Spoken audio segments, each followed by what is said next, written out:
ஒரு கிராமத்தில் ஒரு நபர் வெள்ளிக்கிழமை தோறும் காட்டுக்குள் இருக்கும் தான் குலதெய்வ கோயிலுக்கு விளக்கு ஏற்ற செல்வது வழக்கம்.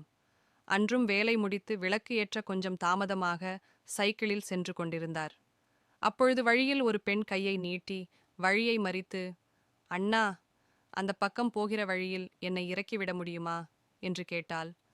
ஆள் நடமாட்டம் இல்லாத அந்த இடத்தில் வேறு வழியின்றி சைக்கிளில் அப்பெண்ணை பின் இருக்கையில் ஏற்றுக்கொள்ள சம்மதித்தார். அப்பெண் ஏறியவுடன் சைக்கிளை மிதிக்க ஆரம்பித்தார்.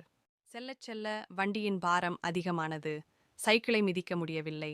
வண்டியின் பாரம் 4 மூட்டை அரிசி அளவு இருந்தது. அப்பொழுது அந்த நபருக்கு ஏதோ தப்பாக இருப்பது போன்று தோன்றியது. அவர் மனதில் குலதெய்வமான சுடலைமாட சுவாமியை நினைத்து சைக்கிளில் தொடர்ந்து மிதிக்க ஆரம்பித்தார். அந்த பெண் இறங்க வேண்டிய இடத்தையும் தாண்டியும் இறங்கவும் இல்லை, எதுவும் பேசவும் இல்லை. இவரும் திரும்பி பார்க்கக்கூடாது என்று மனதில் நினைத்துக் கொண்டு எதுவும் பேசாமல் சைக்கிளை மிதித்தார்.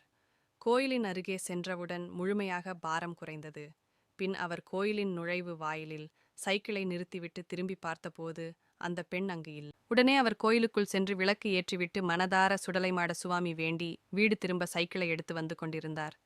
மறுபடியும் அதே பெண் அதே இடத்தில் நின்று கொண்டு வழியை மறித்து நின்றாள். "அண்ணா, என்னை அங்கு விட்டுவிட முடியுமா?" என்று மறுபடியும் அப்பெண் கேட்க, அவர் சுடலைமாட சுவாமி நினைத்துக்கொண்டு சைக்கிளை வேகமாக மிதித்து வீடு திரும்பினார். இதே மாதிரியான உங்கள் வாழ்க்கையில் நடந்திருந்தால் கமெண்ட்ல சொல்லுங்க.